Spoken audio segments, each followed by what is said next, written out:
खबरों में बने रहने के लिए बेल आइकन दबाएं और फर्स्ट इंडिया न्यूज को सब्सक्राइब कीजिए।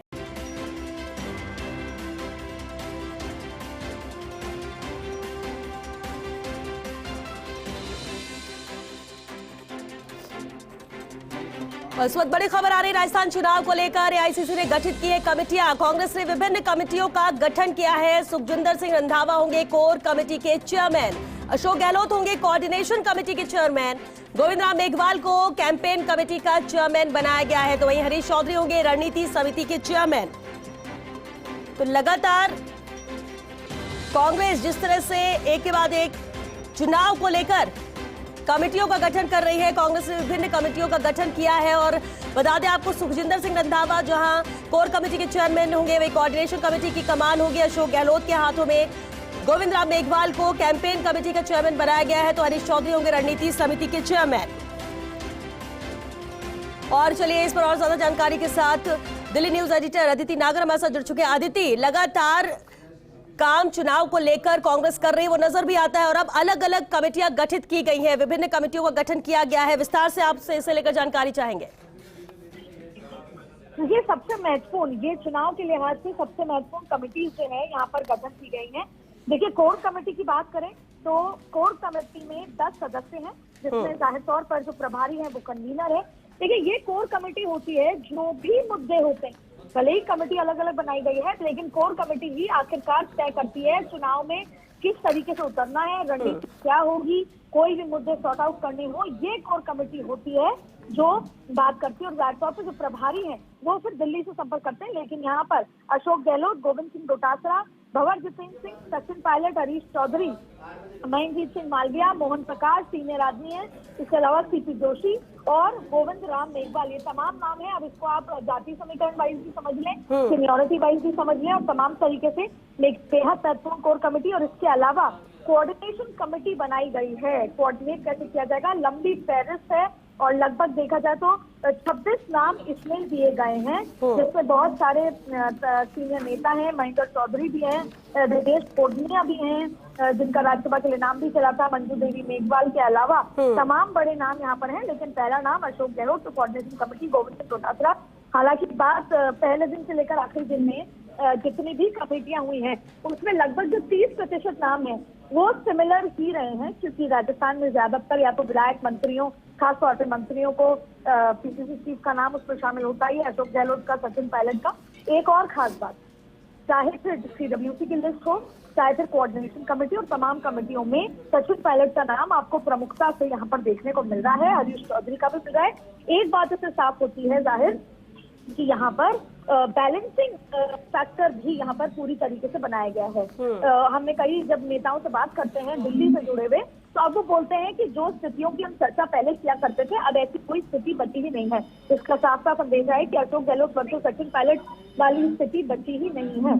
ऐसे में ये कोऑर्डिनेशन कमेटी है, जिसमें गिरिजा व्यास आप देखिए एकदम प्रमुख सीनियर नाम है, मोहन प्रकाश नाम है, बीडी कल्ला सीनियर नाम है। देखिए, एक तरफ तो यहाँ पर कई ऐसे नेता हैं जिनकी टिकट भी कटी है, दूसरी तरफ देखिए नमो नारायण मीणा पुराने सीनियर नेता हैं, रघु शर्मा हैं, हेमाराम चौधरी भी हैं, प्रसादी लाल मीणा, उदयलाल आंध्रा सीनियर जूनियर तमाम, टीकाराम जूली का नाम है, भंवर सिंह भाटी का भी इसमें नाम है, ताराचंद भगोड़ा का भी नाम है, और शांति धारीवाल सीनियर नाम भी है। तमाम ऐसे नाम है। अब बात आती है कैंपेन कमेटी, ये एक बहुत महत्वपूर्ण जो है कमेटी होती है। और आपको याद होगा कि एक लंबे समय से चर्चा चल रही थी कि क्या सचिन पायलट को कैंपेन कमेटी का चेहरा बनाया जाएगा। एक बात बीच में कहूंगी, एक्स ऑफिशियो मेंबर्स भी इसमें जोड़े गए हैं, जिनको आप सेक्रेटरी के रूप में कह सकते हैं। तमाम चीजें जो इलेक्शन रिलेटेड जो कमिटीज हैं वो भी जो तमाम जो चेयरपर्सन है वो भी कोऑर्डिनेशन कमेटी का हिस्सा रहेंगे। अब हम बात करते हैं कैंपेन कमेटी का। एक बात जो लंबे समय से चल रही थी कि क्या सचिन पायलट कैंपेन कमेटी का चेहरा होंगे, लेकिन फिलहाल आपको बता दें कि गोविंद राम मेघवाल, और इसकी वजह ये भी हो सकती है कि भारतीय जनता पार्टी ने भी जो एक तरीके से अभी मैनिफेस्टो की कमेटी का हेड बनाया है, वो अर्जुन राम मेघवाल को बनाया है। तो अभी भी भाजपा के लिए अभी ये सवाल अभी भी खुला है कि कैंपेन कमेटी का चेहरा क्या वसुंधरा राजे होंगी। लेकिन बीजेपी कांग्रेस में ये कहा गया था कि क्या सचिन पायलट को कैंपेन कमेटी का चेहरा बनाया जाएगा। लेकिन फिलहाल गोविंद राम मेघवाल चेयरमैन इसके हैं, अशोक चांदना को चेयरमैन है, यानी कि अशोक चांदना गुर्जर नेता हैं, हाड़ौत के बड़े नेता के रूप में भी हैं, युवा हैं। राजकुमार शर्मा कन्वीनर बनाए गए हैं। दानिश अबरार और चेतन रूडी जो हैं वो को कन्वीनर बनाए गए हैं कैंपेन कमेटी के। यानी चेतन रूडी जाट समाज से आते हैं, दानिश अबरार माइनॉरिटी समाज से आते हैं और अशोक चांदना गुर्जर समाज से आते हैं। तो सीधी सीधी बात है, चाहे जाति समीकरण देख लें, चाहे क्षेत्रफल के हिसाब से देख लें और चाहे फिर किस तरीके से सेटल किया गया है पूरे तरीके को कैंपेन कमेटी में गोविंद राम मेघवाल का भी नाम जो चेयरपर्सन के तौर पे होना, ये सीधा सीधा शायद अर्जुन राम मेघवाल को भारतीय जनता पार्टी के उसको काउंटर करने की ये प्रयास है। इसके अलावा प्रताप सिंह खाचरियावास, रामलाल जाट, यहाँ पर हम जाति समीकरण इसलिए भी देख रहे हैं क्योंकि जब आप कैंपेन करने जाते हैं तो पूरे, क्योंकि राजस्थान एक बड़ा क्षेत्रफल, बड़ी जगह है, बड़ा इलाका है, 200 सीट तो है लेकिन उस क्षेत्र के लिहाज से बहुत बड़ा है। वहां पर जाति समीकरण के साथ साथ जिस तरीके से सेक्युलर पार्टी कांग्रेस अपने आप को मानती है तो धार्मिक रिलीजन के हिसाब से भी यहाँ पर बहुत महत्वपूर्ण है। अब देखिए प्रताप सिंह खाचरियावास, राजपूत सेहरा, इसके अलावा रामलाल जाट हो गए, कृष्णा पूनिया हो गई, गणेश गोगरा हो गए, रामलाल मीणा हो गए, वैभव गहलोत को भी यहाँ पर कैंपेन कमेटी का चेहरा बनाया गया है। आपको याद होगा कि उन्होंने जोधपुर से चुनाव लड़ा था सांसद का। महेंद्र गहलोत का नाम है, घनश्याम मेहर का नाम है, गजेंद्र सिंह। लेकिन एक खास बात है कि कैंपेन कमेटी में ना सचिन पायलट का नाम पर, क्योंकि नीचे हम एक्स ऑफिसर मेंबर्स की बात करें तो उस लिहाज से चीफ मिनिस्टर का नाम है, प्रदेश अध्यक्ष का भी है, पीडब्ल्यूसी मेंबर्स भी होंगे तमाम, जिसमें सचिन पायलट भी आते हैं और all chairperson election related committee. इसका मतलब सारे सचिव की बात कर लें, प्रभारी की बात कर लें, प्रदेश अध्यक्ष की बात कर लें। लेकिन उसके अलावा ये 21 नाम है जो कैंपेन कमेटी का चेहरा है। खास तौर पर शुरुआती 5 नाम बेहद महत्वपूर्ण है जो चेहरे के रूप में है। लेकिन जो एक तमाम जो चर्चा थी उस पर आज विराम लग गया कि क्या सचिन पायलट कैंपेन कमेटी के हेड के रूप में, चेहरे के रूप में होंगे, तो उसका जवाब आज मिल चुका है। अब इंतजार इस बात का है। इसके अलावा भी देखिए मैनिफेस्टो कमेटी यहाँ पर बना दी गई है, सीपी जोशी चेयरपर्सन इसके बनाए गए हैं। एक तो साफ बात ये है कि चाहे पिछले 4.5 साल या चाहे अब चुनाव का समय आ गया है, कांग्रेस ने खासतौर पर राजस्थान में सबको बैलेंस करने की कोशिश की है। जब सरकार चल रही थी तो लगातार अशोक गहलोत सरकार को बचाने के लिए सभी विधायकों को बैलेंस करते रहे, सभी विधायकों की इच्छाओं की मांग पूरी करते रहे और तमाम चीजें होती रही, क्योंकि इस तरह से बात कहें कि वो बैलेंसिंग एक्ट चल रहा था। इसके अलावा कई ऐसे थे जो जिसे कहते हैं दूसरे गुट से इस गुट की तरफ आए, उनको भी बैलेंस किया गया। और अब भी आप चुनाव में देखें, भले ही कई लोगों की टिकट कट सकती है लेकिन कमेटी में उनको लिया जा रहा है, क्योंकि अगर बाद में टिकट कटती है तो कोई शिकायत या किसी भी तरह की नाराजगी ना हो। यानी कि पिछले 4.5-5 साल से, अब लगभग कह सकते हैं कि 5 साल से कांग्रेस राजस्थान में बैलेंसिंग फैक्टर ही कर रही है, जिसकी सबसे बड़ी वजह जाति समीकरण है और दूसरी वजह है कि पहले सरकार बचानी थी, अब सरकार को वापस लेकर आना है। लेकिन देखिए इसमें पूर्व CS निरंजन आर्य का भी नाम है, जो मैनिफेस्टो की बहुत महत्वपूर्ण होती है। और वैसे भी जब सरकार दोबारा चुनाव में उतरती है तो उसको इस बात का लेखा जोखा देना होता है कि हमने जो पहले मैनिफेस्टो दिया था उसमें कितने प्रतिशत काम कर दिया या चालू कर दिया, पूरा कर दिया या प्रोसेस में है। और अब जो हम मैनिफेस्टो लेकर आ रहे हैं, और क्योंकि राजस्थान में लोगों को अशोक गहलोत से, उनकी सरकार से बहुत ज्यादा उम्मीदें हैं, खास तौर से पिछले 5 महीने में आखिरी बजट से लेकर अब तक जो दोनों हाथ खोलकर अशोक गहलोत ने प्रदेश की जनता को दिया है, तो इस बार का मैनिफेस्टो बहुत ज्यादा उम्मीद होगी कि अशोक गहलोत क्या कुछ करके आएंगे। तो मैनिफेस्टो कमेटी में सीनियर नाम यहाँ पर है, पुखराज पराशर अशोक गहलोत के करीबी माने जाते हैं। इसको लेकर विजेंद्र सिंह सिद्धू का भी नाम है, परेश व्यास का भी नाम है, जाकिर हुसैन। बार बार ये कोशिश की गई है कि हर वर्ग, हर समुदाय से लोगों को लिया जाए, जिससे जब मैनिफेस्टो में हम बातचीत करते हैं, चर्चा करते हैं कि राजस्थान की जनता को, चाहे वो जाति वर्ग के हिसाब से, धर्म वर्ग के हिसाब से, हर तरीके से किसको क्या जरूरत है, महिला के हिसाब से किसकी क्या जरूरत है, तो वो सब अपनी मांगे बात रख सके, उनकी बात यहाँ पर रखी जाए। शेर सिंह सोपा का भी नाम है। पूरा बैलेंसिंग एक्ट बहुत बेहतर तरीके से यहाँ पर किया। सीताराम लांबा टिकट भी मांग रहे हैं, लगातार भारत जोड़ो यात्रा में भी दिखे थे, अभी भी टिकट की दावेदारी करते हैं वो, उनका नाम भी इसमें शामिल है। युवा चेहरे हैं, IV त्रिवेदी, हिम्मत सिंह गुर्जर, हर तरह के से। लेकिन मैनिफेस्टो कमेटी में भी देखिए नीरज डांगी राज्यसभा से उनको को चेयरमैन बनाया गया है, राज्यसभा से सांसद है।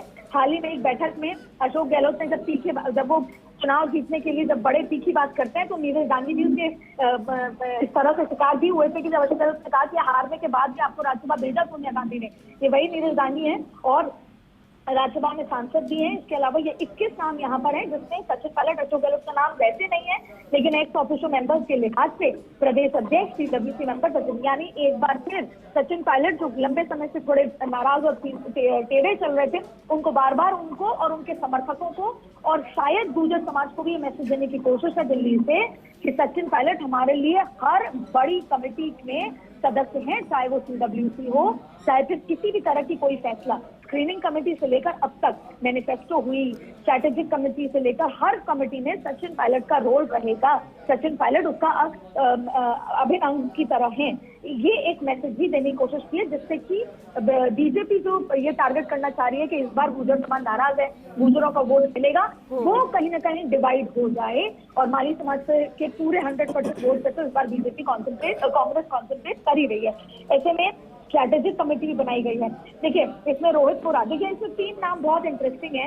एक जो कैंपेन कमेटी में नाम आया है 4थे और 5वें नंबर पे दानिश अब्रार, चेतन डोडी, राजकुमार शर्मा भी, ये सारे वो नाम हैं जो अब चुनाव में ये कभी उस गुट से इस गुट में आए। राजकुमार शर्मा के लिए भी एक बार ये था कि वो बीच में गायब हो गए थे, माना जा रहा था कहीं अशोक गहलोत के गुट से वो वहां जा रहे हैं, फिर उनको बैलेंस किया गया। दानिश अब्रार, चेतन डोडी और रोहित बोरा जो स्ट्रैटेजिक कमेटी के में 3रे नंबर पर जिनका स्थान है, ये वो तीनों लोग हैं जिनके लिए माना जाता है प्रदेश में कि उन्होंने सरकार बचाई है। वो उस गुट से इस गुट का उन्होंने सफर तय किया और ये भी माना जाता है कि तीनों के इलाके में बहुत ज्यादा काम हुआ। चेतन डोडी को तो जिला बना दिया गया, दानिश अब्रार के हर जो भी उनकी मांग थी वो तो पूरी की गई, रोहित बोरा की भी, क्योंकि ये वो लोग हैं जिन्होंने सरकार बचाई थी। तो हर वर्ग को, राम सिंह कसावा का भी नाम है, अमित चौहान, रामेश्वर डोडी जी का भी नाम है, भले ही उनकी तबीयत ठीक नहीं है, लेकिन रामेश्वर डोडी का नाम स्ट्रैटेजिक कमेटी में है क्योंकि उनके सामने वाले लोग लगातार पिछले समय से। और ये भी आपको बता दें कि रामेश्वर डोडी की जगह उनके परिवार के सदस्य को यहाँ पर टिकट दी जा सकती है, या तो उनकी बेटी को, उनकी पत्नी को। ये संभवतः नजर आ रहा है कि उनको परिवार को चुनाव में उतारा जाएगा। इसके अलावा शकुंतला रावत का नाम है, वाजिब अली का भी नाम है, मंदन प्रजापत। पूरी तरीके से बेहतर बैलेंसिंग एक्ट यहाँ पर जो है कांग्रेस ने करने की कोशिश की है। और स्ट्रैटेजिक कमेटी में भी 26 नाम है। इसके अलावा मीडिया एंड कम्युनिकेशन कमेटी भी बनाई जा रही है, जिसमें ममता भूपेश जो है उसकी चेयरपर्सन बनाई गई है। स्वर्णिम चतुर्वेदी वैसे भी आप लगातार जो है श्वेता उनसे शाम को अपनी डिबेट रखती हैं, वो भी इसमें को चेयरमैन बनाए गए हैं। तो ये मीडिया कम्युनिकेशन कमेटी भी बहुत महत्वपूर्ण रोल यहाँ पर निभाती है। जब बात चुनाव की होती है, क्या लाइन लेनी है, किस तरीके से सामने वाली पार्टी को जब चुनाव के मैदान में होता है तो क्या लाइन लेकर किस तरीके से धराशायी करना है, ये तमाम बातें हैं। इसके अलावा पब्लिसिटी और पब्लिकेशन कमेटी के उसमें मुरारी लाल मीणा के नाम है। और अच्छा, ये बात तो अब होनी ही बंद हो गई है कि सचिन समर्थकों का नाम है या नहीं है, क्योंकि अब इवेंचुअली आखिरी समय में ही सही कांग्रेस ने वो जो गैप था 2 गुटों का वो खत्म कर दिया। यहाँ पर मिला जुला सबका नाम है। भले ही मैं दोबारा कहूंगी टिकट बहुत ज्यादा कटेंगी, चाहे वो सचिन समर्थक हो या अशोक गहलोत समर्थक, उनके लोग हो, उनके विधायक हो, लेकिन इन जो कमिटीज को बनाया गया है जिससे बाई चांस उनकी टिकट काटी जाए तो वो नाराज ना हो। यही वजह है कि दोनों ही गुटों के लोगों को, और दोनों ही सबसे खूबसूरत बात लोकतंत्र की या पार्टी के इंटरनल में जो चीजें बैलेंस हुई है उसकी ये है कि दोनों ने ही स्क्रीनिंग कमेटी कह लें या दिल्ली से ये कह दिया है कि जो जिताऊ उम्मीदवार हो उन्हीं को टिकट दी जाए, और हम बुरा नहीं मानेंगे चाहे जिसकी टिकट कटती है, अगर वो जिताऊ नहीं है तो उनको, अगर सरकार आती है तो वैसे बैलेंस कर देंगे, वरना चुनाव से पहले कमिटीज में बैलेंस किया जा रहा है, जिससे उनके समर्थकों को ये नहीं लगे कि उनको नजरअंदाज किया जा रहा है। ऐसे ही पूरी पब्लिसिटी पब्लिकेशन कमेटी बनाई गई है, प्रोटोकॉल कमेटी भी बनाई गई है। प्रोटोकॉल कमेटी बहुत महत्वपूर्ण होती है। जब दिल्ली के बड़े नेता आते हैं, कार्यकर्ता जो है अलग अलग राज्यों से बुलाए जाते हैं, तो ये किस तरीके से उनके पूरा लॉजिस्टिक्स भी कह लें और एक उनका मान सम्मान, उनका स्वागत, तमाम चीजें, प्रोटोकॉल कमेटी बहुत महत्वपूर्ण है। सोनिया गांधी भी आएंगी, प्रियंका गांधी भी आएंगे, राहुल गांधी भी लगातार आएंगे। तो ऐसे में रफीक खान का नाम है, प्रमोद जन भाया, टीकाराम जूली, ममताज नकवी, पुष्पेंद्र भारद्वाज, प्रहलाद जूरिया और नसीम अख्तर। ये तमाम कमेटियों ने कहीं ना कहीं ये दिखा दिया है, इसमें भी प्रोटोकॉल कमेटी में भी कम से कम 21 नाम है। ताबड़तोड़ लिस्ट भी सामने आई है और बड़े नाम भी इसमें सामने आए। अदिति, बिल्कुल एक एक कमेटी, क्योंकि कुल 8 कमेटियां बनाई गई और एक एक नाम पर आपने जिस तरह से विस्तार से बताया कि क्या अब कोई गुंजाइश नहीं बचती, लेकिन फिर भी एक नाम है जो किसी भी नजर नहीं आ रहा, मोटे तौर पर जो मैंने नजर डाली है, महेश जोशी का नाम कहीं पर भी नहीं। जबकि ठीक है, पहले भी कमेटियां बनी, उसमें शांति धारीवाल, महेश जोशी का नाम नहीं था, उसके कई कारण भी रहे, लेकिन शांति धारीवाल को तो जबकि जगह दी गई है कोऑर्डिनेशन कमेटी में। बहुत ही अच्छा सवाल इसलिए है क्योंकि आपकी ऑब्जर्वेशन अच्छी है श्वेता। इसमें एक और नाम नजर नहीं आया जिनका नाम है धर्मेंद्र राठौर। दोनों ही करीबी हैं। दरअसल जो तथ्य हैं, जो दिल्ली से बात निकल कर आती है, उसको हम बता देते हैं। महेश जोशी में किस तरीके से पूरा कैसे उठापटक रही है सबको पता है राजस्थान में। महेश जोशी ने सरकार बचाने के तहत मुख्य सचेतक के रूप में बहुत ही उमदा काम किया, ये भी सबको पता है। लेकिन ये बात तो सबको पता है कि वो अशोक गहलोत के समर्थक हैं। और महेश जोशी जहां से विधायक हैं, दरअसल दिल्ली के सर्वे में वो विधायक जहां से विधायक है उसका जो सर्वे आया उसमें बहुत अच्छी रिपोर्ट निकलकर नहीं आई है। ऐसे में दिल्ली की तरफ से सुझाव था कि ये टिकट क्या काटा जाएगा या कोई बदलाव होंगे या इस टिकट में किसी और को दिया जाए, ये लंबे समय से मंथन चल रहा है। लेकिन उसको इस तरह से जोड़ के देखना, देखिए 3 नाम जो आपने जिक्र किए, एक शांति धारीवाल, एक धर्मेंद्र राठौर और एक महेश जोशी, ये तीनों आपने इस नाम से जिक्र किए कि ये तीनों से कहीं ना कहीं 25 सितंबर के बाद नाराजगी थी आलाकमान की इस वजह से। लेकिन मैं आपको ये बता दूं, मेरी खुद सबसे जो बड़े सोर्स कह लें या सबसे बड़े जो यहाँ के अथॉरिटी है या फिर आप सीधा सीधा कह लें कि राष्ट्रीय अध्यक्ष के संबंधित सूत्र से मैं आपको बता रही हूँ, राजस्थान में जो कुछ भी घटा 4.5 साल में वो उस दिन भुला दिया गया जिस दिन केसी वेणुगोपाल ने राहुल गांधी के साथ बैठकर चर्चा की। अशोक गहलोत और सचिन पायलट मौजूद थे और फिर बाहर निकले और एक तस्वीर साझा आई।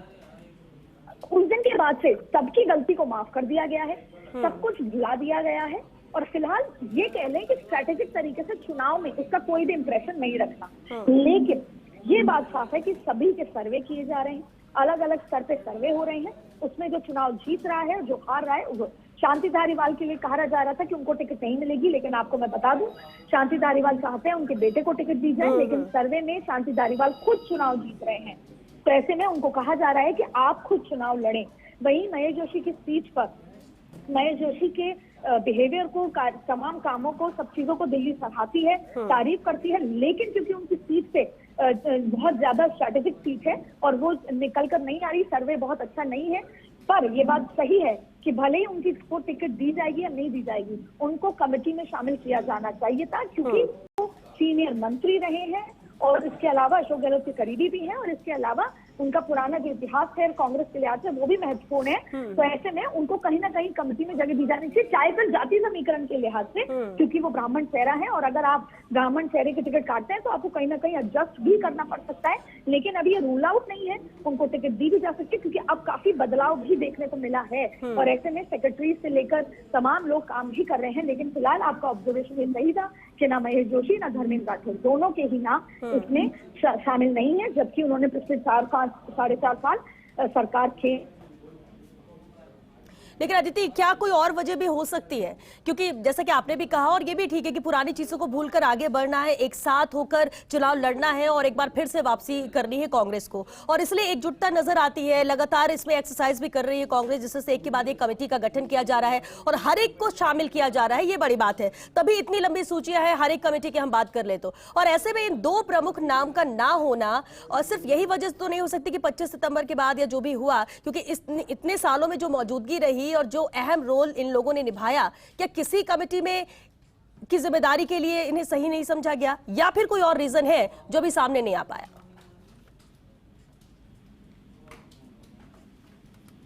अदिति, आप तक आवाज आ रही है?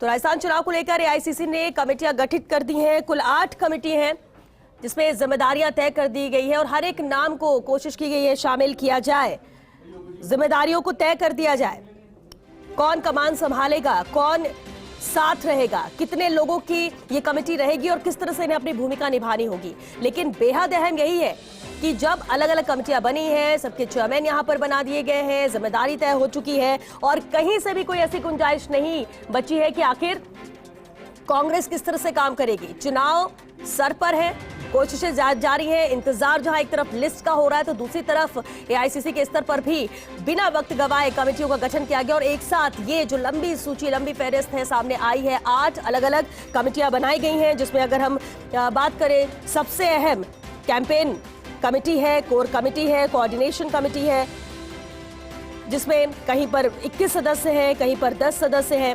इसके अलावा अगर बात करें मीडिया एंड कम्युनिकेशन कमेटी है, तो तमाम अहम कमेटी, अहम नाम जहां पर जिम्मेदारियां दी गई हैं और लगातार अब यहां कांग्रेस जिस तरह से आगे बढ़त बनाए हुए नजर आ रही है, हम कह सकते हैं, क्योंकि बीजेपी कांग्रेस दोनों की तैयारियों पर नजर है। बीजेपी का पूरा फोकस अभी परिवर्तन यात्रा पर है, तो दूसरी तरफ कांग्रेस की ये सूची, ये कमेटियां जो गठित की गई है एआईसीसी की तरफ से। चलिए